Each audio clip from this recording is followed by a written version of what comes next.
faith is going to involve a certain element of risk. Otherwise, it's not faith.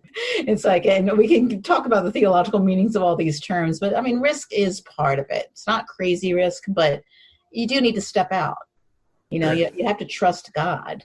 Evangelization is not always terribly efficient. And, you know, since it's the Lord's work and not ours, you know, it's his timetable, and we need to respect that. If we just do our part, we should just stop counting after that. Welcome to Stories from the Street. I'm Brian. Thank you very much for joining us today. Today we're blessed to have Dr. Susan Windley-Daoust. Dr. Windley-Daoust is the Director of Missionary Discipleship for the Diocese of Winona-Rochester, Minnesota. She is the wife of Jerry Windley-Daoust, the mother of 5 children, and the author of 5 books. Today we're going to speak with her about her story, her favorite stories from the street, as well as her new book, 101 Ways to Evangelize. I hope you enjoy it.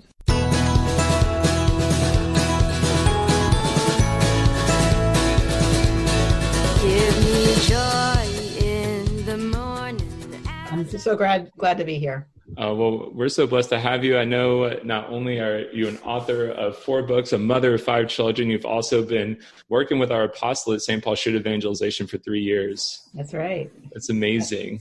You've done more in your lifetime than I think I could do in like 5 lifetimes. I stay busy. No, it's great. We're just so grateful to be able to have you on, and just really exciting. And you just came out with this book, 101 Ways to Evangelize. How long has this been out now? Oh, not long, like a week. Oh my goodness. Yeah. So we caught you hot off the presses, people. That's great. I'm excited to be able to dive in and talk about that. But before we do that, how about we just talk a little bit about your background? Could you just tell us a little bit about yourself? Yeah, absolutely. My name's Susan, and I grew up in a Catholic family. My mother is Catholic. My father was raised Methodist. We were raised Catholic in the South. And I keep joking with people. It's like, you know, when you're raised Catholic in the South, you become at least an apologist right away, because you get the questions all the time. So that was a little bit of my childhood, but I wasn't thinking about going in the direction that I went at all until I went to college. I went to a state school and accidentally signed up for a religious studies course. And I'm not kidding. It was accidental, although God had something in mind. Ended up going to the course, and I loved it. I thought it was fascinating. Majored in that, in American history, and went to graduate school in theology at Vanderbilt in Tennessee. And ended up getting a PhD in systematic theology, sort of focusing on doctrine. Ended up moving to Minnesota to teach at University of St. Thomas first for about 5 years, and then at St. Mary's University in Winona, teaching theology. And I loved teaching, absolutely loved teaching. Married my husband in the midst of that. You know, we began having our kids, you know, settling into a pretty comfortable life in general in terms of what we were doing with our lives and being busy with the building family piece of it. And then really about 3-4 years ago, I just began getting this sort of insistent nudge within me in prayer that something was going on. Yeah. I want you to consider something else. And ended up going on this retreat where the Lord just made incredibly clear to me that he wanted me to step out and to really devote myself to evangelization. And this wasn't too hard to agree to, because, I mean, honestly, in my work, working with college students, I just seen for many years that our students were increasingly coming in more and more and more distant from the faith and not terribly interested. I know this because they sat in front of me and told me, right? It's like, we like you, lady, but we're not actually all that interested.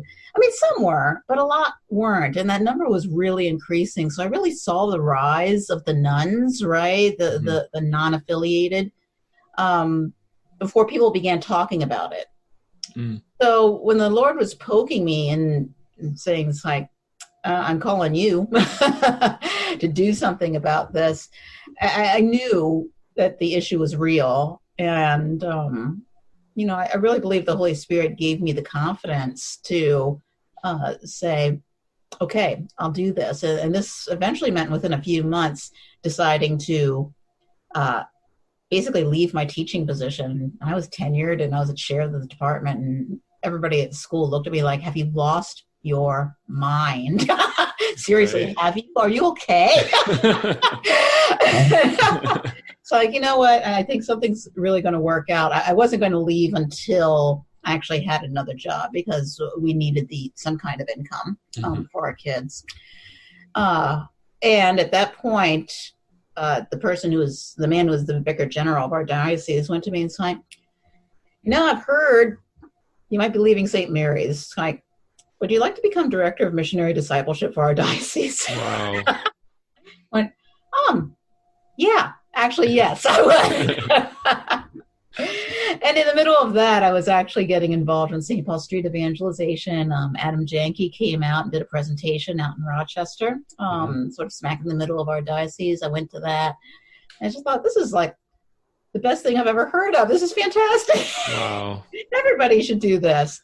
So, I mean, a lot of things just came together at once, and I really couldn't be happier. Evangelization has been a real mercy in my life, and I spend a lot of my time now working with parishes in our diocese to help them think about how do we become evangelizing parishes. St. Paul Street evangelization is part of that solution. It's not the only thing. There are other ways and other perspectives and realities to work on as parishes, but it's lots of good stuff. And there's also a long way to go with most parishes. What I'm talking about is usually very appealing to them, but also more than a little bit scary. Yeah. Like, we've never seen this before.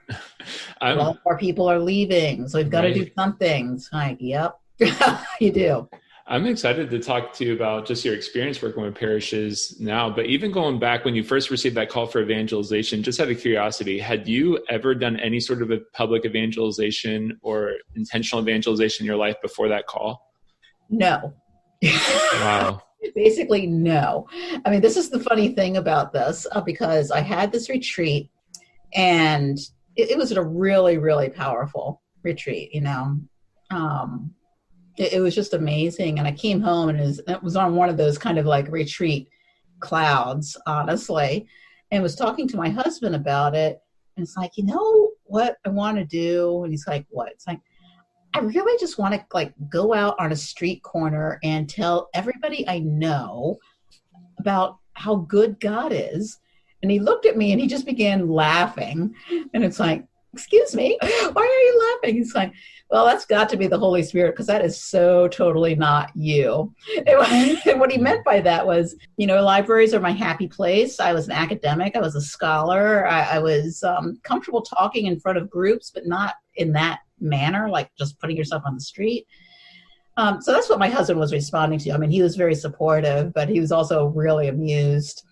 And I just looked at him laughing and sort of crossed my arms. It's like, okay, all right, I see how this is going to go. And I literally went home and looked up St. Paul Street evangelization on the web. Like, all right, what do I do here? It's like, oh, look, in Rochester in like 3 months, they're going to have a basic evangelization training. I'll sign up for that. And that's how that started.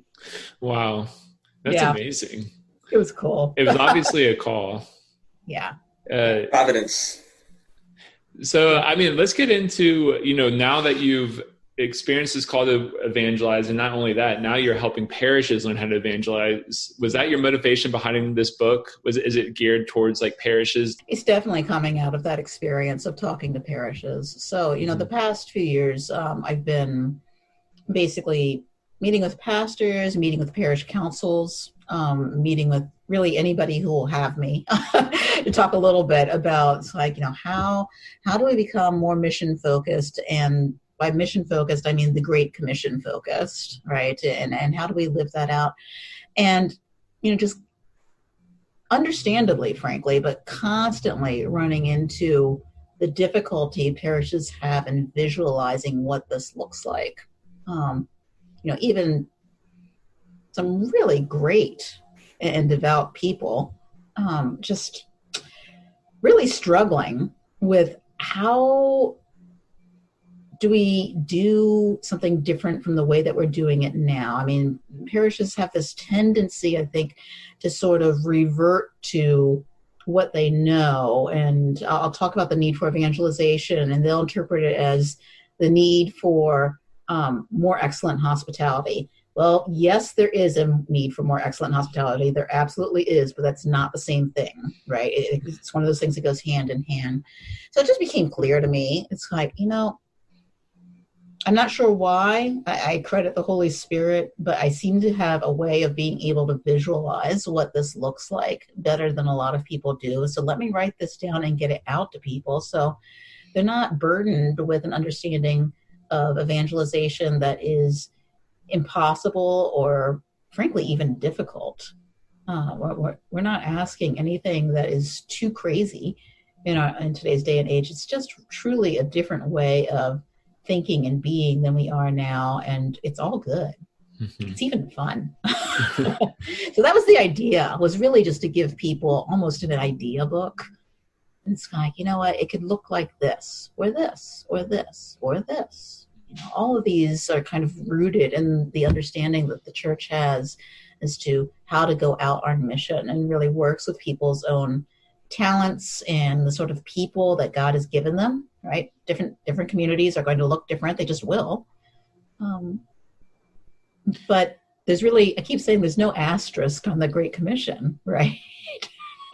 Sorry, the Great Commission is for everyone. It's not just for when times are easy or for parishes that have their finances in order. That's like, no, it's not asterisks. It's a period or an exclamation point. It's like the Great Commission. Okay, let's be doing this. Lots of people just need to know how. Yeah, where do you tell people to begin? Oh my. Well, it depends a little bit on where they're at, right?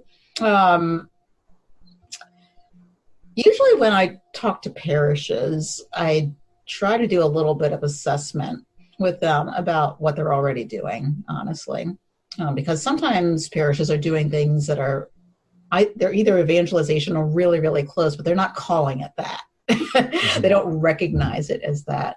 Or they're doing something that is so darn close, and if they just tweaked it a little bit, it's like it could be a really powerful evangelization initiative for that parish. But most of the time, they're not doing any of that. I mean, they're sort of sticking with the presumption that people are going to come to them, right, when they're ready.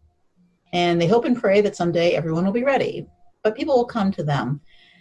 And the thing that, I basically share a story from my own spiritual life on this, and this was actually part of that retreat. It was quite a retreat, I must tell you. Yeah, it sounds like it. But in my teaching career, I taught a course called Christian View of the Human Person, and it was a general education course that meant that everybody was taking it. And I assigned a spiritual autobiography, and it was a really powerful thing to read over all kinds of years as to where all these 19 and 20-year-olds were with their spiritual lives, right? It was really very, very moving. But as I had said earlier, these students were just drifting further and further away as a group from any kind of organized religion, any kind of intentional and dedicated faith in God, any kind of following. So one day I was just reading all of these and just getting increasingly sad and frustrated and all of that. And I just sort of pushed the papers away, and it's kind of, God, what's going on here?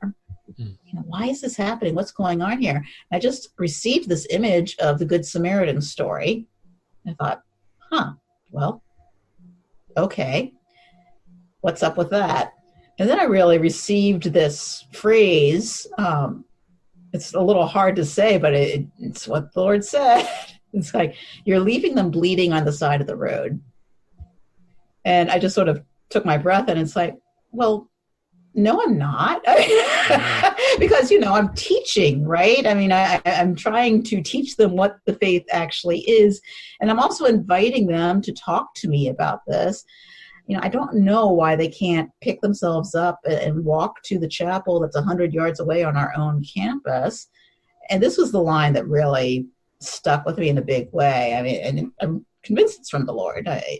Just this line, they're too wounded to get up and pick themselves up and get there themselves. You know what? That's absolutely right. So a lot of my own impulse toward evangelization, that something I really encourage parishes to think about, is we really live in a very, very wounded society, right? In all kinds of ways, from broken families, broken marriages, to people who are dealing with all kinds of different addictions, from drugs to porn and everything in between. There's just so much going on there. And if parishes are thinking, when people are ready, they'll come to us, that's not a mission statement. And it's not even what Jesus did, right? He went out to the street and he met people where they were wounded, and he addressed that. He healed them, right? And then, part of that healing was, it's like they followed him, right? They weren't ready to hear the teaching that he had to give until they were healed of their woundedness. So I really encourage parishes just to think about, how can you get out there, right? Not just wait for them to come to you, but get out there to people who are wounded in your community, and that's pretty much everyone, and offer them an encounter with Jesus Christ, right? Now, there's a zillion different ways to do that, but it does require this very radical shift in orientation from an expectation that they will come to us to the expectation that we should go out to them. Wow. So. I mean, one of the things that the implication for the parish, are like, what are the wounds of our culture? What are the wounds that a lot of people in our culture are facing? And then how is it that we actually get out there to address them? So what are some common wounds that you see? I know you mentioned pornography and other things that could be wounds that people are facing. What are practical ways that parishes could see these wounds and then address them in the community? Yeah, it helps if parishes really do sit down and do a prayerful assessment of what the woundedness is in their community, because it can vary, right, depending on the community, for sure. But in general, one of the things that I suggest in this book is really thinking about Maslow's hierarchy of needs a little bit, and what people need certainly to survive, and moving up to the sort of thriving piece. But if people aren't, if people are really struggling to survive in certain ways, both just physically and psychologically, it's hard to expect them to do more than try to meet that need, and not always in good ways. So right now, for example, the whole nation and much of the world is really kind of wrapped up in this pandemic, right? I've never seen our nation, at least in my lifetime as an adult, under so much extended long-term stress, okay? So I think it would be a really wise thing for parishes to really address that very directly, right? Instead of, in addition to making sure as much as humanly possible that the sacraments are accessible, and, all the things they're doing. It's a really difficult time, but it's also a really important time to reach out to people and recognize, like, this is hard. This is really stressful for everyone, and often for different reasons. Some people it's purely economic. Some people really are very concerned medically, they're high risk and all that, and everything in between. We should be stepping into that, right? We should be stepping into that and offering the Prince of Peace to people who are in the midst of anything that feels just not at all peaceful, right? And sometimes I see parishes do things like this, but they do it almost like they're doing social work. And I love social workers, I really do. But church is not meant to be a group of social workers, right? It's like we work in hand with good psychology, with good social services. We definitely do. But we have something to offer that no one else does. And sometimes we're a little too shy about doing that. And that is, we offer Jesus Christ. So Amen. just thinking about that, right? It's like, what are the needs of your community? And don't underestimate the brokenness, honestly, of the community. Just like, I think my parish is doing okay. It's like, yeah, they're just not talking about it. Who wants to talk about their brokenness, It's worth almost just like throwing something out there and making this stab in the dark. It's kind of like, I'm not seeing it per se in my parish, but maybe people are under some economic stress. I'm going to use my parish as an example. Our parish is doing okay enough. I mean, it's not the richest, it's not the poorest. It's like we mostly stay in the black, that sort of thing. My pastor is a fan of Financial Peace University from another parish. And it's like, has that ever been offered here? And I said, no, not that I recall anyway. And I've been here 20 years. It's like, yeah, I'd like to do this. It's kind of like, I don't know if people from this parish really need it, but, maybe there'll be somebody. It's like, they packed the house. It's like, oh my gosh. It was about the most successful thing our parish had done outside of, welcoming people to Mass in years, right? So sometimes you just need to take a step. Yeah. Yeah, take risk. I think you wrote that in your book, right? Like sometimes we have to take risk. Absolutely take some risks. I mean, you don't have to be crazy. They lost nothing through doing a trial run of Financial Peace University, but faith is going to involve a certain element of risk. Otherwise, it's not faith. That is a fact. It's like, and we can talk about the theological meanings of all these terms, but I mean, risk is part of it. It's not crazy risk, but you do need to step out. You have to trust God. So. Yeah. That's an awesome image of they're out there bleeding on the street, and you can't just be like, well, when they get here, we'll take care of them. What do? You call 911, right? And they come and get them, right? That's right. So is this just for parishes, or is it for individuals, or both? Well, I have to admit, when I was writing it, I had in mind people who worked in parishes. There's no question about it, because that's a lot of the people that I work with myself. I did try to craft it in a way that people who are simply, individuals kind of like, I think God's sort of pulling at my heart to consider what I could be doing beyond what I'm doing, that they could pick it up and really benefit from it too. So I tried at least. Yeah. And how is the book broken up? Is it just like 101, or is it broken into categories? Basically, it's a definition of evangelization, a pep talk. You can do this. And then it's a list. And the list is broken up into different categories. So some of them are, it's like, if you do nothing else, do the first 3 ones first. And it's things like, pray, really take seriously prayer before you begin any of these initiatives, and ask big, right? Presume that God wants people to be at your church more than you do. In fact, that's almost always the case. Mm-hmm. It is always the case. And what am I talking about? It's always the case. God always wants it more. But, do that. Spend some time learning how to invite people, because that's one of the hardest things out of the gate for most Catholics. We don't know how to invite people to consider our faith, right? If we learned how to do that, it would just go so far. Yeah, and then, you all are the experts at this practically. It's kind of, and then, learn to tell your story, right? 2 to 3 minutes. Just learn to tell your story. It's kind of, you don't have to go into the super ugly details if you're not called to do that. But people always are attracted to the faith through a person rather than a book. It's a rare person who reads their way into conversion to the church. Now, I know a couple of these people, I know they exist, but the vast majority, they can read the book and really be even quite enamored of it, but they need to be talking to someone for whom Jesus matters, right? They need the witness of another disciple to sort of bring it home, that it's more than a book, that God is not a book. Right?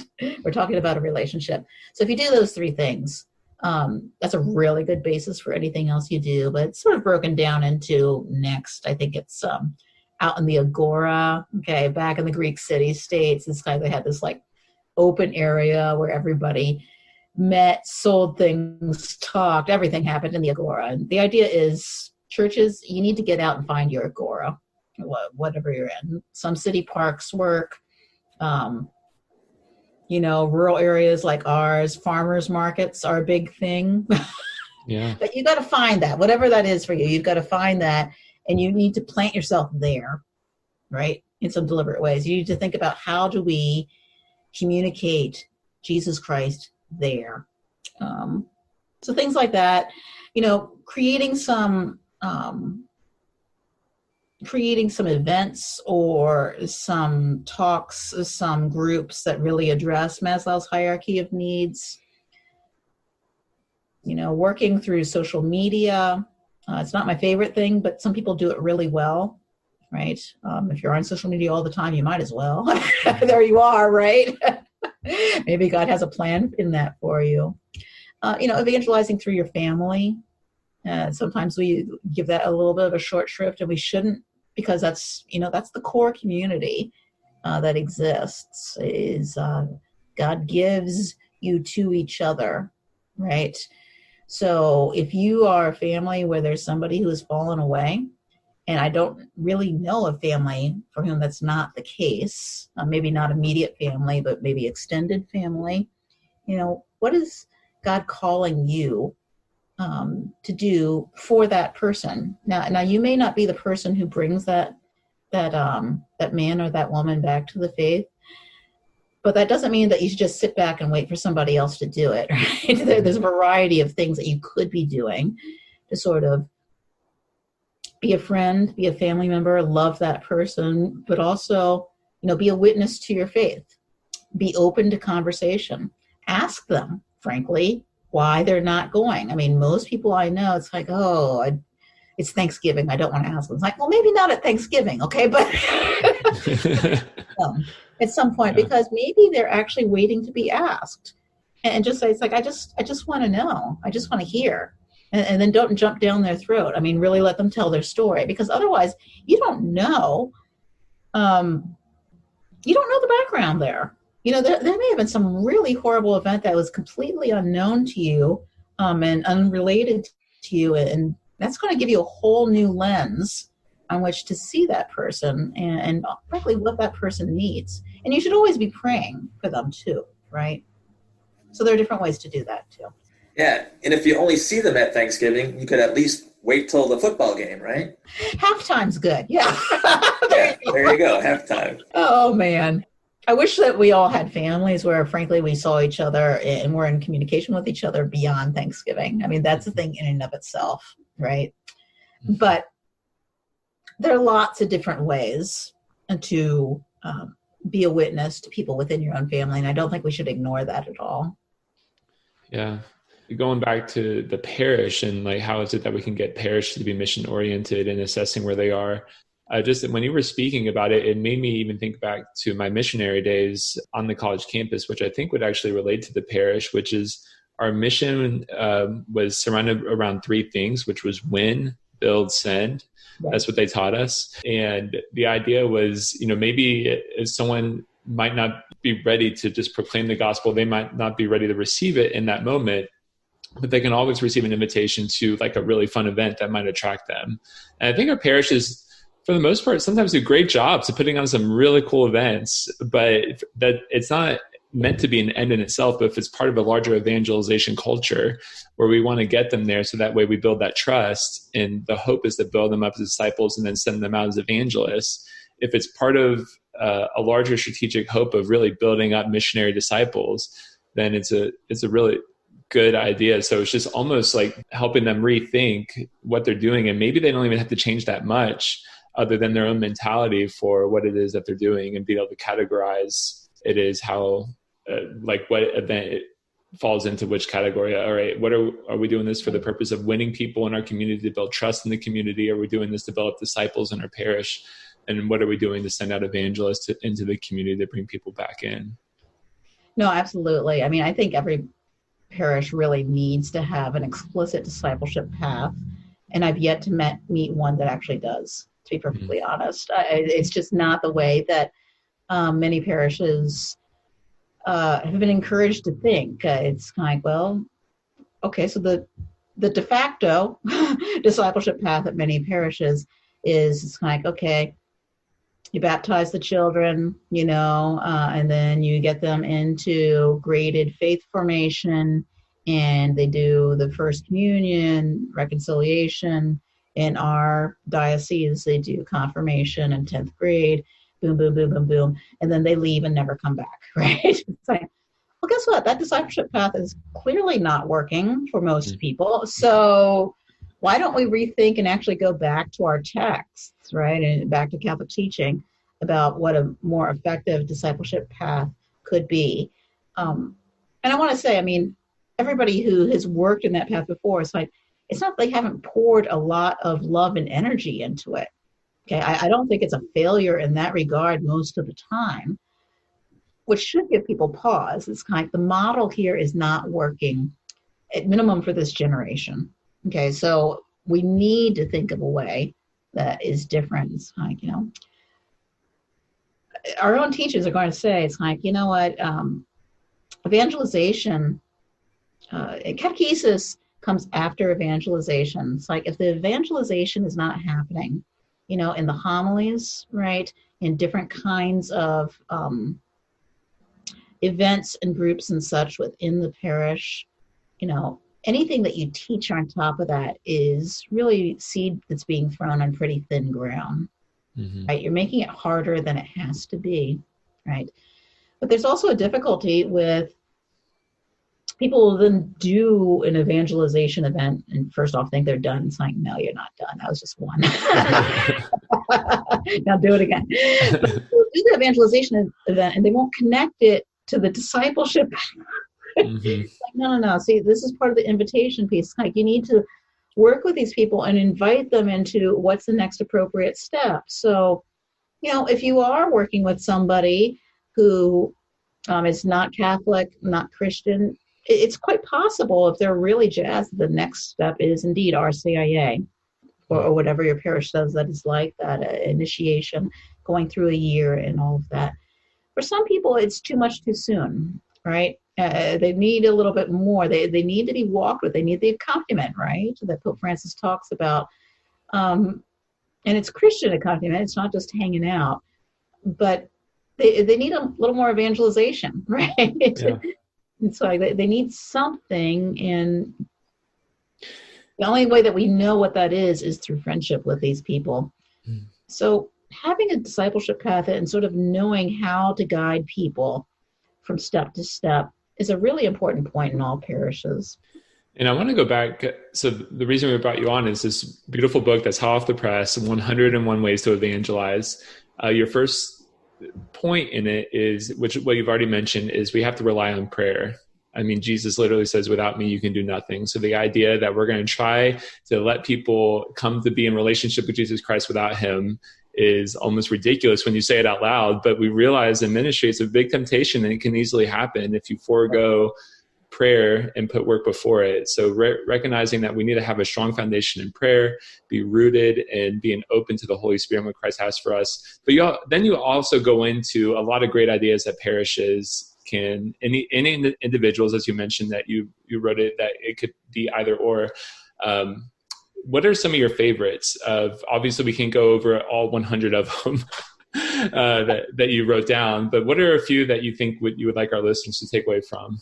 Okay. Yeah, Brian, you and I were talking about this one a little bit beforehand, but this is so much fun. I would love to see it happen. And that is perform the gospel in the park. Yeah. I think that'd be great.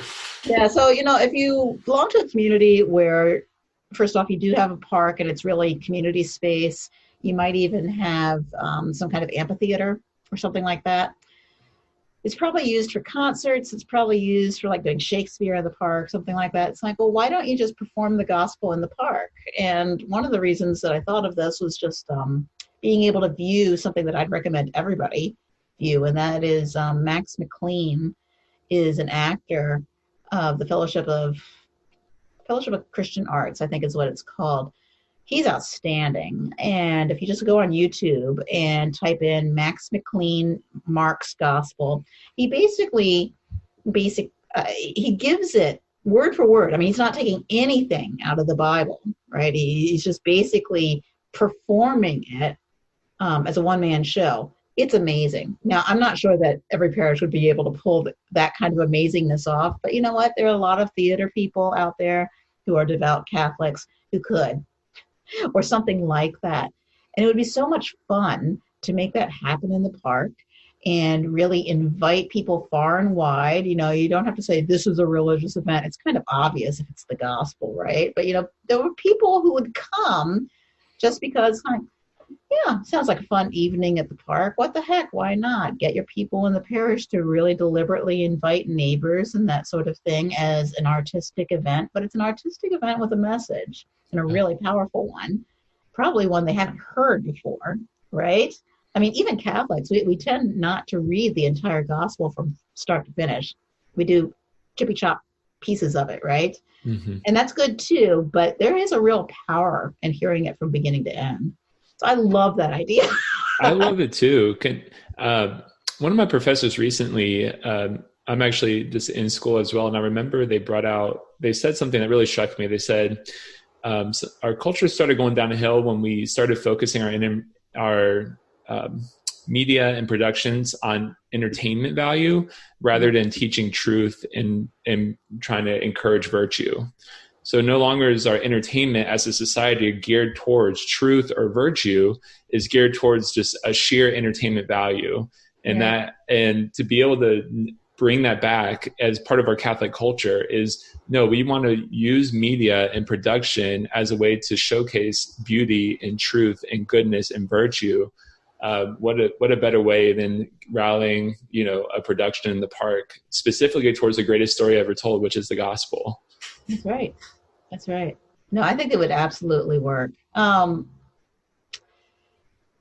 think one of the things, I wouldn't say this is my favorite, but I don't quite understand why parishes are reluctant to do this. By far, the easiest thing we could be doing in terms of evangelization is just flat out contacting the missing in action people. It's like, one of the silver linings, I guess, that has come out of this pandemic is that I know a lot of parishes have really been doing, hitting the phone banks, right? Really doing a lot of calling. And I know St. Paul Street was, had some good webinars on this in the past couple of months, and that's fantastic. Such a help. But even without the pandemic, would it be so hard for a parish, and not necessarily the pastor, it could be staff, what have you, but somebody to reach out to everybody in the parish? That means that you're also going to get people who are registered who don't attend on a regular basis, and just ask how they're doing, right? Just basically do a check-in. If somebody has not been attending, they're probably going to volunteer that, right? It's going to come out some way or another in the conversation that you have. But we hear too many stories about people who leave because they feel like they weren't seen or heard. This is just such a simple thing. Such a simple thing. So why don't we just do that? Why don't we go ahead and contact the MIAs? Going ahead and creating some kind of open talk to the public and really advertise it publicly about forgiveness. Okay. Forgiveness is one of those things that it's part of our Christian tradition. It's unique, frankly, to Christianity in many ways. And it really binds up so much of the charisma, honestly, within a particular act, right? The act of choosing to forgive someone who has done you wrong, drawing upon the power of the Holy Spirit. Now, the problem is lots of Catholics know we're supposed to forgive, but don't really know how. No one's really ever taught them how to do it when it's hard. So I think there would be a real interest in that just period among people in your parish, and it could be a really powerful spiritual help in that way. But there's also going to be a lot of interest from people who are outside of your parish. Everybody has someone that they need to forgive, right? They really do.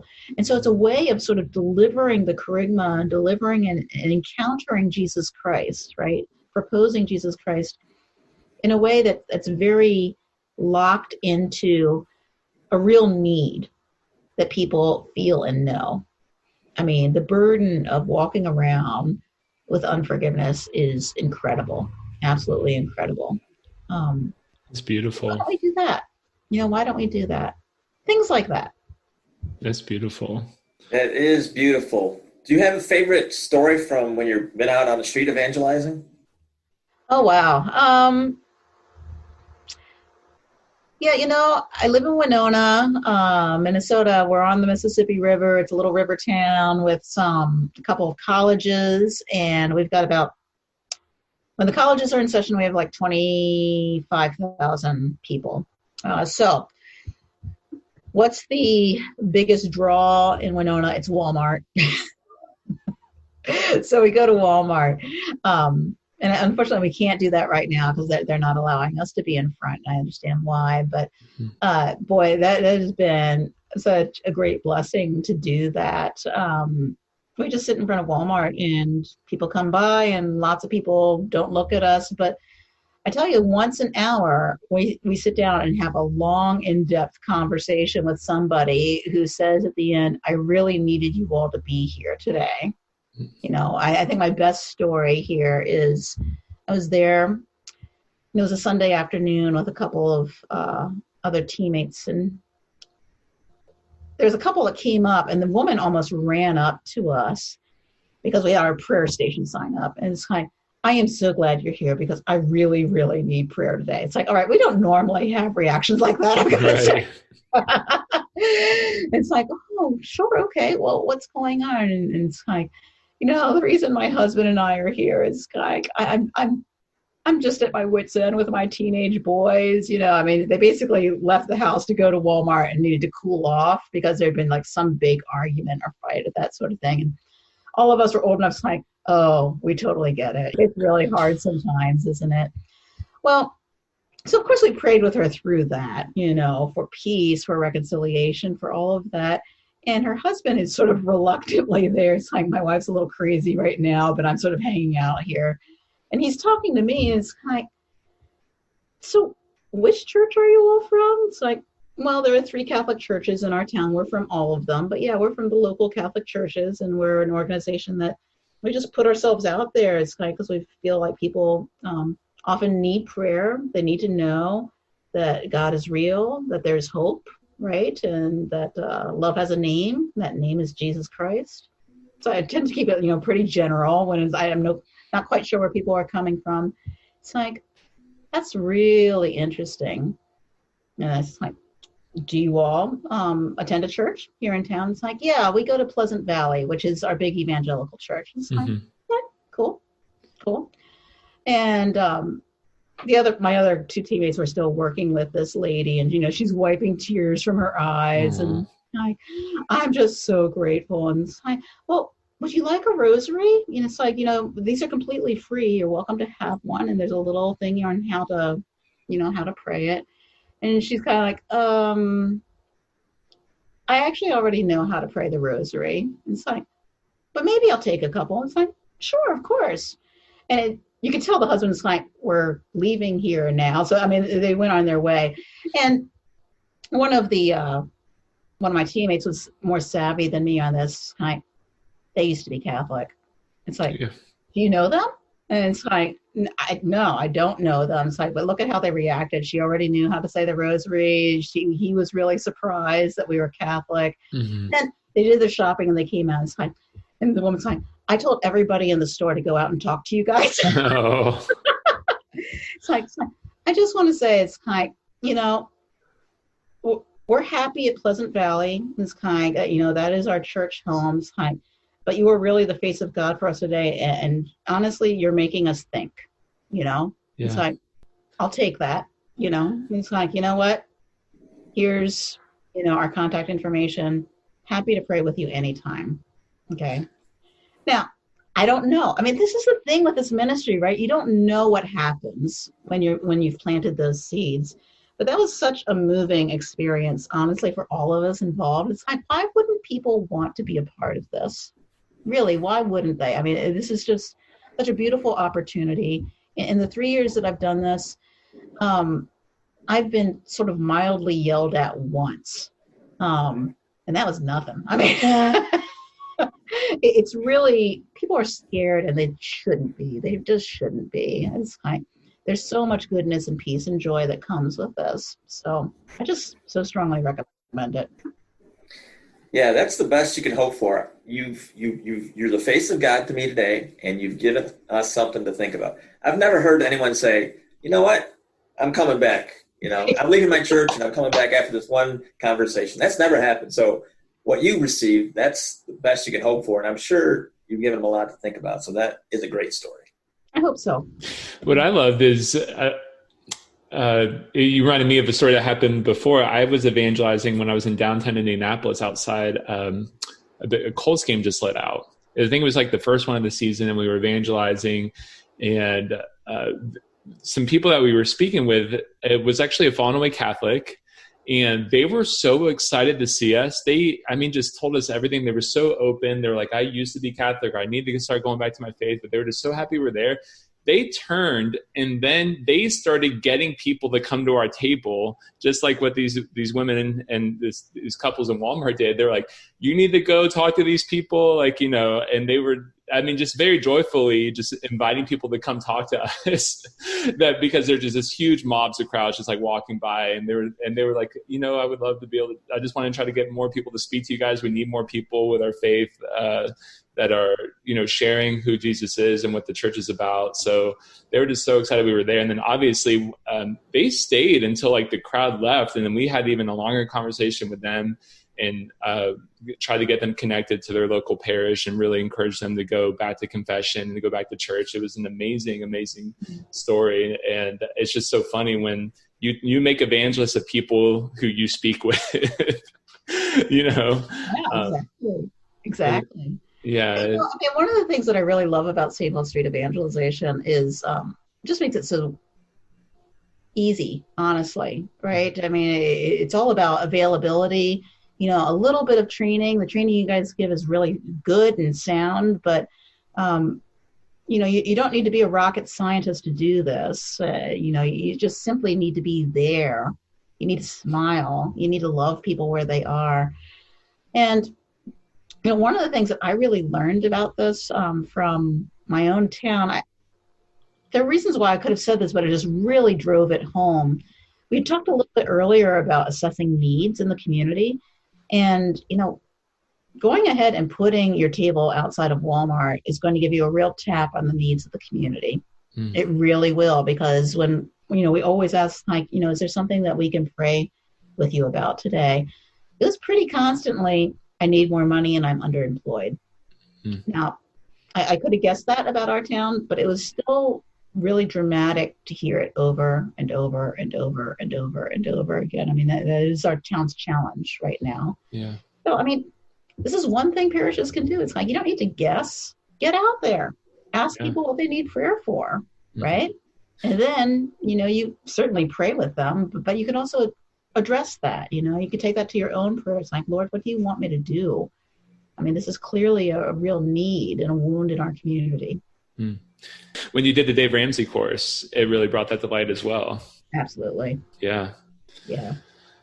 Yeah, well, that's amazing. The only other thing I wanted to mention is you mentioned sometimes when you do street evangelization, there's a handful of conversations that you can say that these are the reasons God brought me out here today. It's not like you're having thousands of conversations, even when you're out there for a few hours. It's normally just a handful. Some of them are really meaningful.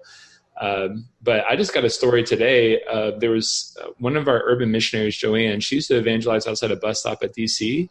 And a conversation that she had with a person struck her so much that it took 3 years, but she entered RCIA, and as of just this last week, because baptisms were pushed back, entered the church through the sacrament of baptism. And it's all stemmed from this one conversation that she had with our urban missionary 3 years ago. So it's just kind of amazing how you never know what the impact that you're going to have. And even on one person, because I remember a story of another person who did a Bible study and only one person showed up, but that person ended up becoming a priest and then, started impacting so many people. So, obviously when you become a priest, Father Brendan wrote a book to save 1,000 souls. Just one Bible study with one person, you think what am I really doing? And I think as evangelists, we're all about wanting the big numbers without being able to see how the impact of what impacting one person's soul, one person's life in that moment could do for us and for the church. No, absolutely. It's what would have happened to that one person if you had not been obedient to the call to evangelize at that particular place, right? Mm-hmm. I mean, not to say God couldn't have worked in some other way in that person's life, but still. Yeah, I mean, I think we can get a little hung up on numbers. It's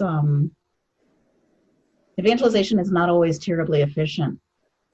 And since it's the Lord's work and not ours, it's his timetable, and we need to respect that. If we just do our part, we should just stop counting after that. I have one final question. Yes. You have a website where we can look at your books and whatnot? Yeah, there is. Okay, so www.creativeevangelization.org. You can get pointed to some of my writing, and certainly the 101 ways. I'm sort of planning on, there's more than 101 ways. So when I come up with 102 and 103 and 104, I'll put that up on the blog. It'll be fun. We'll see how high we can get. I'm sure keep going for a while. But yeah, that's the website. Thanks for asking. Say it one more time. What's the website? Basically, creativeevangelization.org. Okay.